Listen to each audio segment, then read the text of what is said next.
siamo sulla stessa barca, io e te. Ebbene sì, siamo arrivati al dunque. Quest'autunno 2023 saremo tutti spettatori della madre di tutte le crisi. Una crisi economica e sociale, soprattutto qui in Occidente, così straordinariamente potente che consentirà al potere di stabilire un nuovo ordine mondiale a livello planetario. E questa mia affermazione è facilmente dimostrabile attraverso un grafico temporale che mi appresto a mostrare. Sull'asse verticale abbiamo il tempo, mentre sull'asse orizzontale abbiamo i due unici sistemi monetari esistenti. Sto parlando del GFS, Global Financial System, e QFS, Quantum Financial System. Ma andiamo per ordine. Dal 1944 fino a qualche mese fa, il GFS o Global Financial System era l'unico sistema monetario operativo a livello planetario. Oggi non è più così. Il GFS è un sistema monetario nato per creare la madre di tutte le crisi di oggi e che si abbatterà con tutta la sua potenza distruttiva tra pochi mesi e probabilmente in autunno 2023, come avrò modo di spiegare a breve. Il GFS ha deliberatamente distrutto in quasi 100 anni il senso profondo della moneta. Infatti il GFS è basato sulla moneta fiat, il che vuol dire una moneta basata sulla fiducia, ma senza alcun valore intrinseco. Lo stesso John Maynard Keynes, quello che ha fatto più danni nella storia economica moderna, nonché padre della macroeconomia, disse prima di morire che la sua teoria economica non era vera e propria teoria, ma solo dei suggerimenti in un preciso contesto storico. Quindi per quasi 100 anni le università di tutto il mondo, in ambito economico, hanno diffuso teorie economiche antiscientifiche. Di conseguenza per 100 anni abbiamo regalato e allo stesso tempo svilito l'essenza del premio Nobel, esperti di un Global Financial System oggi completamente da buttare nel cestino. Dopo quasi 100 anni, il GFS ha però indebitato tutte le nazioni del mondo, creando in questo modo i presupposti per l'instaurazione di un nuovo ordine mondiale planetario, e forse tutto questo non è un caso. Il trucco usato per l'installazione di un nuovo ordine mondiale è stato banale. L'elite che domina questo pianeta non ha fatto altro che sfruttare sapientemente i trucchi della moneta. E l'ignoranza dei popoli in ambito economico certamente non ha aiutato. L'elite è anche sicuramente consapevole dell'ignoranza dei popoli sulla vera storia dell'uomo, visto che essa stessa ha scritto i libri di storia ed ha diffuso molte dannose religioni, senza dimenticare la poca consapevolezza del popolo sui fondamenti del diritto, visto che hanno delegato l'emanazione delle leggi ad incapaci governanti, semplici burattini nelle mani di un oscuro establishment mondiale. Ed infine la quasi insignificante consapevolezza della massa sul lato oscuro della scienza e tecnologia, dato che essa è da sempre segretamente guidata dall'elite stessa. Facciamo un esempio. La scienza economica oggi ci dice che il salvatore del mondo in ambito monetario sarà il nuovo QFS o Quantum Financial System. Almeno questo è quello che qualcuno ci vuole far credere. Un sistema monetario, il QFS, che di quantistico ha solo il nome. Ufficialmente il QFS è nato per mano dell'amministrazione di Donald Trump. Tale nuovo sistema monetario, il QFS, è stato ufficialmente presentato a febbraio del 2020. Grazie ad una presentazione piuttosto tecnica, oltre che oltremodo ambigua, comunque oggi siamo in grado di comprendere come funzionerà il nuovo QFS. Poi, come tutti noi sappiamo, nel 2021 Trump ha perso le elezioni presidenziali. Un teatrino pietoso, oltre che poco credibile. Noi comunque non facciamo il tifo per nessuno, perché sappiamo che dietro ciascun candidato al ruolo di primo ministro o presidente di qualsiasi paese al mondo ci sono sempre due fazioni della massoneria che creano la bugiarda dualità della destra e della sinistra.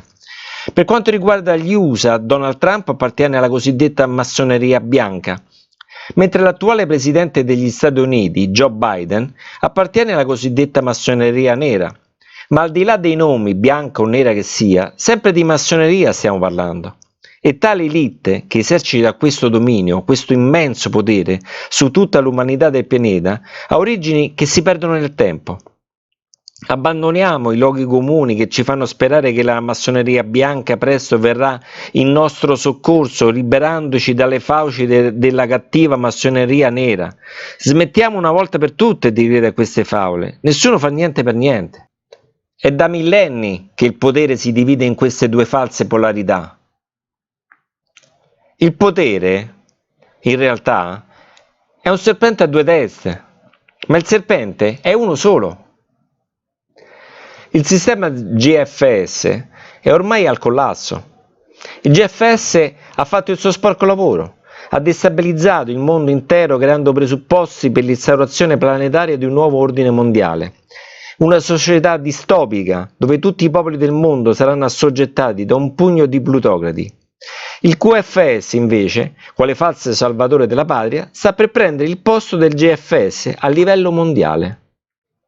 La massoneria bianca ha incaricato Vladimir Putin di continuare il lavoro iniziato dall'amministrazione Trump. E così Putin a sua volta ha dato l'incarico al valente Sergei Glaziev di occuparsi della pianificazione ed implementazione dell'architettura definita dall'amministrazione Trump, creando così il QFS Quantum Financial System d'Oriente. Glaziev, insieme agli illustri colleghi del BRICS e non solo, hanno deciso di implementare il QFS d'Oriente in 3 fasi. Certamente il QFS, Quantum Financial System, è un sistema monetario valido, mentre il GFS, Global Financial System, è stato solo una gigantesca truffa ai danni dei popoli di tutto il mondo. Il QFS fase 1 è l'attivazione del QFS. Sergei Glaziev, il big boss del QFS d'Oriente, ci dice che la moneta del QFS sarà basata sull'oro, oltre che da altri metalli preziosi, ma anche metalli industriali, chiave, idrocarburi, cereali, zucchero, nonché acqua e altre risorse naturali. A prima vista potrebbe sembrare che il QFS è una cosa buona, ma il QFS non introduce nessuna novità, visto che dall'inizio della storia umana che la moneta si basa su un sottostante pregiato come l'oro.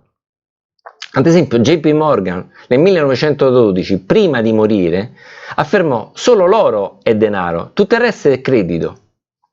Per non parlare del fatto che la Banca Centrale della Russia per quasi 100 anni ha accettato la moneta fiat, cioè la moneta ex nihilo, cioè quella creata dal nulla. Ora che fa? Dopo 100 anni ci ripensa. Dopo 100 anni la Banca Centrale russa comprende l'errore commesso. Ma non solo la Banca Centrale della Russia, ma anche la Banca Centrale della Cina, dell'India e delle centinaia di paesi del mondo. No, dietro ogni banca centrale c'è una massoneria nera, campeggiata dai Rothschild. La massoneria bianca ha invece il compito di accendere la miccia col QFS, sistema monetario basato certamente sull'oro, perché solo l'oro, ora lo sappiamo, è moneta. È evidente, credo, che questa tempesta perfetta è stata organizzata a tavolino nei minimi dettagli, altrimenti l'elite mondiale, il serpente a due teste, come avrebbe potuto imporre un nuovo ordine mondiale? E lo ha fatto sfruttando sapientemente i trucchi della moneta, ai danni dell'umanità evidentemente ignorante in ambito monetario. E non solo, visto che la moltitudine attualmente ignora cos'è il livello -3, ma di questo ne parliamo tra un po'. Torniamo al QFS fase 1. QFS fase 1 faceva ancora riferimento al dollaro. La fase 1 del QFS è ufficiosamente terminata a dicembre del 2022, al massimo gennaio 2023. Questo perché Sergei Glaziev ci disse ad aprile del 2022 che verso la fine dello stesso anno la fase 1 del QFS sarebbe terminata.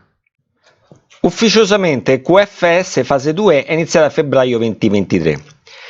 QFS fase 2 sarà la scintilla della madre di tutte le crisi. QFS fase 2 prevede che non si farà più riferimento al dollaro per gli scambi internazionali di tutte le merci, petrolio compreso, quindi petrodollaro goodbye. Quindi ovviamente potete comprendere l'escalation di terrore che provocherà la fase 2 del QFS quando verrà ufficializzata quest'estate 2023. Sì, avete capito bene, lo ripeto, i paesi del BRICS ad agosto 2023 presenteranno al mondo i loro piani relativi alla propria moneta unica. Ora ci ritorniamo. Ma adesso lasciatemi terminare di descrivere l'ultima fase del QFS, cioè QFS fase 3. Infine, QFS fase 3 riguarderà la creazione di una nuova valuta di pagamento digitale e che ci potete scommettere diventerà poco dopo l'unica possibile. Dalla presentazione dell'amministrazione di Trump abbiamo appreso che QFS fase 3 sarà interamente basata sulla un'intelligenza artificiale. Praticamente in futuro le banche centrali delle varie nazioni saranno sostituite da un oscuro sistema di intelligenza artificiale, una sorta di divinità, insomma, dalla padella alla brace. Una volta che abbiamo chiarito le 3 fasi del QFS, torniamo ai nostri giorni. Oggi siamo all'inizio dell'aprile 2023. Perché è importantissimo commentare cosa ha dichiarato un illustre esponente governativo russo a fine marzo 2023, quindi pochi giorni fa. Il vicepresidente della Duma di Stato, Alexander Babakov, ha fatto una sconvolgente dichiarazione in occasione dell'evento del Forum economico internazionale di San Pietroburgo a Nuova Delhi, in India, evento che ha avuto luogo tra il 29 e 30 marzo del 2023. In quell'occasione Babakov ha annunciato ufficialmente che durante il prossimo 15° vertice BRICS che si svolgerà a Durban in Sudafrica alla fine di agosto di quest'anno 2023, i membri del BRICS presenteranno al mondo il piano della loro moneta unica, ovviamente by BRICS. Precisiamo che la schedulata moneta digitale europea, CDBC o Central Bank Digital Currency, non potrà fare nulla ed imploderà su se stessa. Implosione certa, almeno in ambito internazionale, dato che la CDBC non potrà in alcun modo competere con la moneta unica BRICS basata sull'oro e suoi derivati, perché ricordiamolo, il CDBC non è altro che un euro digitale emesso dalla BCE, quindi aria fritta digitale, moneta digitale senza alcun valore intrinseco, proprio come quella cartacea.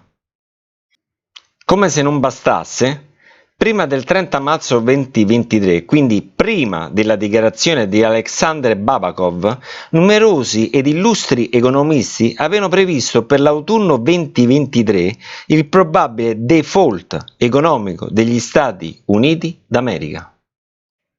Questo evento, ovviamente, scatenerà la madre di tutte le crisi. L'autunno 2023 sarà per il mondo occidentale un cataclisma. A fase 2 del QFS, il Global Financial System, o GFS, perirà sotto i colpi del QFS d'Oriente. Cioè, non c'è scampo. È proprio vero che la storia si ripete. Come nel 1929 vedremo delle code chilometriche fuori dalle banche, prima degli USA e poi in Europa. Tutti i correntisti si metteranno in fila fuori dalle loro rispettive banche, sperando di riuscire a ritirare i propri risparmi. Ma questa volta sarà molto peggio della grande crisi del 1929.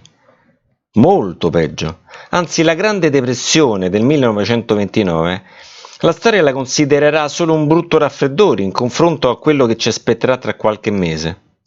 Perché oggi, a differenza del 1929, il dollaro, ma anche l'euro, è solo una moneta fiat, cioè carta, al massimo dei coriandoli, senza alcun valore intrinseco. Tutto questo per dire che la corsa agli sportelli sarà inutile. Una situazione di questo tipo non potrà che generare dei fallimenti aziendali a catena.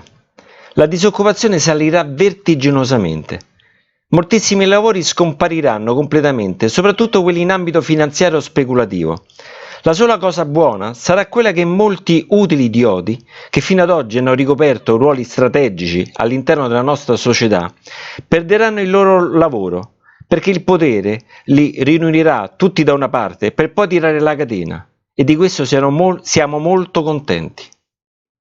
Sarà certamente necessario per ciascuno di noi pensare a come salvare i propri asset prima del tracollo inesorabile del prossimo autunno 2023, ovviamente.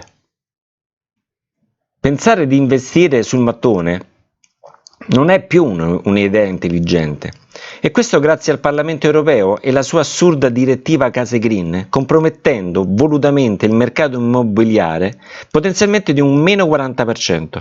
Perché parliamo onestamente, il rischio di comprare un appartamento, villa o palazzo per poi buttarlo giù, per farlo diventare green, è una perdita di denaro consistente che in tempi di default economico è molto meglio evitare, chiaramente.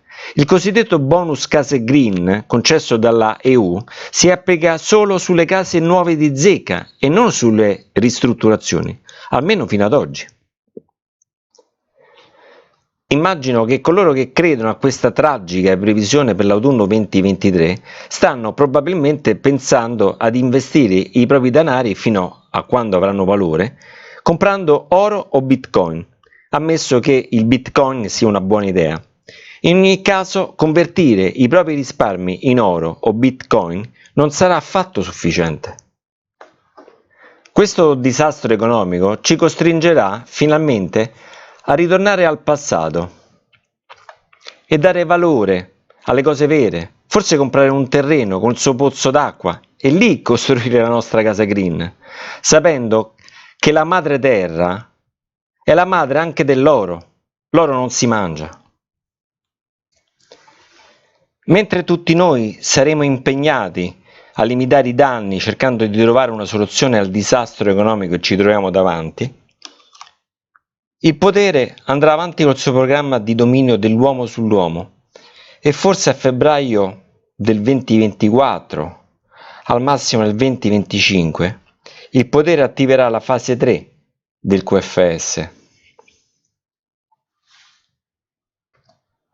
La fase 3 del QFS è stata descritta 74 anni fa da George Orwell nel suo famosissimo romanzo distopico 1984. George Orwell aveva previsto che il mondo intero sarebbe stato diviso essenzialmente in due continenti, Oceania ed Eurasia. Oggi questi due continenti li possiamo chiamare in modo diverso, e cioè i paesi della NATO, North Atlantic Treaty Organization, e i paesi della SCO, Shanghai Cooperation Organization. Quest'ultima, la SCO, come sappiamo è la NATO d'Oriente, ma il contenuto comunque non cambia. Il mondo intero sarà dominato da un governo dittatoriale sia in Occidente che in Oriente. Il mondo intero sarà inoltre dominato da due monete dittatoriali, come il QFS d'Occidente e il QFS d'Oriente. Notiamo che Donald Trump ha già iniziato la sua campagna alle presidenziali del 2024. Infatti le accuse di frode che gli sono state mosse contro appaiono sicuramente esagerate, oltre che sospette. E tutto questo sta consentendo a Donald Trump di iniziare da subito la sua campagna alle presidenziali 2024. Proprio in questi giorni Trump ha affermato pubblicamente che l'incriminazione è una persecuzione politica e una ingerenza nelle elezioni. Se Donald Trump riuscirà a correre direttamente per la Casa Bianca, la sua vittoria appare scontata. Per quanto riguarda il contesto che stiamo trattando, cioè il QFS, Donald Trump, una volta presidente, non dovrà fare altro che mandare in esecuzione il suo progetto del QFS che aveva già presentato a febbraio del 2020. Quindi la nascita del QFS d'Occidente appare non solo molto credibile, ma anche realizzabile in tempi brevi. Questa sembra essere la narrativa che il potere ci imporrà, se il popolo continuerà ad essere spettatore del proprio destino. Ormai lo sappiamo, il potere, quello vero, è un serpente a due teste, ma il serpente è uno solo. In questo modo l'élite avrà ufficialmente e legalmente rubato l'oro di Stato a tutti i paesi del mondo. Perché la moneta digitale non prevederà mai più la conversione verso, ad esempio, l'oro fisico. L'élite non sarà mai sazia fino a che non dominerà il mondo intero. Nessuna divisione tra NATO e SCO, ma solo un'unica Repubblica Universale Massonica. Un'unica moneta digitale. Moneta digitale che con il passare del tempo nulla gli vieterà di diventare anche il suo opposto, forse perdendo nuovamente qualsiasi connessione verso l'oro, altro che QFS, per mostrare la sua vera natura, quale eccezionale strumento di dominio nelle mani di un'insindacabile intelligenza artificiale, che nel frattempo l'uomo comune avrà imparato a percepire come un nuovo Dio. Credo proprio che oggi tutti noi, oltre a pensare a come salvare i nostri risparmi, dovremmo alzare il nostro sguardo ed iniziare seriamente a pensare a come riprenderci il mondo, perché questa nostra società sta implodendo su se stessa, trasformandoci in una orrenda prigione del corpo e della mente. L'umanità, proprio in questo momento, è davanti a un bivio ed è costretta a decidere il suo futuro. Gettarsi nelle braccia della Matrix oppure decidere di cambiare le cose e creare un mondo felice. La Matrix sarà spietata con tutti noi. Essa prevede una GPS Authentication, senza la quale non potrai né comprare né vendere, altro che QFS. GPS Authentication completamente in mano ad una oscura intelligenza artificiale, perché è questa la fase 3 del QFS. Oppure decidere di creare un nuovo sistema monetario anarchico e armonico. Un tale sistema monetario deve prevedere che ciascuno di noi sarà in grado di emettere il proprio denaro, perché ognuno di noi sarà la banca centrale di se stesso, così come previsto dall'holographic money, descritto in altri video, oltre che nel mio libro Livello -3. Prima di imbarcarci a creare un nuovo sistema economico e monetario più giusto, dobbiamo prima comprendere il lato oscuro della ICT, Information Communication Technology. Prima di creare l'holographic money, dobbiamo capire che se siamo stati ingannati per 100 anni da un sistema monetario ed economico bugiardo e fallace, come si fa a credere che la tecnologia è immune dalle influenze della massoneria? Infatti non si può. Nel lontano 2008 la massoneria è entrata a gamba tesa nel mondo informatico e quindi dal 2008 la IT Security è diventata solo un modo di dire. Noi siamo venuti a conoscenza di tutto ciò solamente nel tardo 2017, ma purtroppo molti, anzi troppi professionisti del mondo delle CT si sono voltati dall'altra parte. Così come è accaduto l'11/9/2001, l'attacco delle Torri Gemelle, evento che ha cambiato il volto della storia per sempre, ed anche in quell'occasione il mondo intero, o quasi, ha preferito voltarsi dall'altra parte, evitando accuratamente di farsi domande scomode. Tornando alla ICT, dobbiamo sottolineare che entrambe le due fondamentali tecnologie che la costituiscono, e cioè l'IT Information Technology e la CT Communication Technology, hanno ciascuno di loro al proprio interno un gigantesco buco nero. Buco nero tecnicamente chiamato livello -3, che sovverte la cyberspace security a livello profondissimo. Perché il livello -3 è in grado di dissolvere l'IT security studiata per difendere i diritti dell'uomo in ambito digitale, trasformando segretamente l'IT security in OT security, che è invece specifica in ambito automazione, robotica, sistemi automatici che ovviamente non hanno alcun diritto umano. Per questi i principi a difesa dei diritti dell'uomo come la confidentiality e la integrity non sono significativi in ambito OT. Come si vede in figura, essi sono off. In ambito OT, quindi automazione spinta, tutte le singole merci e processi devono essere marchiati, oltre che del tutto remotamente controllabili. È quindi altrettanto vero che in un contesto OT, automazione, anche l'uomo dovrà essere marchiato, oltre che del tutto remotamente controllabile. Essere consapevoli che la ICT security è senz'altro compromessa e pensare di abilitare comunque al di sopra di essa una GPS authentication completamente nelle mani di una oscura AI, intelligenza artificiale, è senz'altro una scelta folle. È tempo di conoscere cosa è il livello -3. È tempo di IT security eretica. A presto.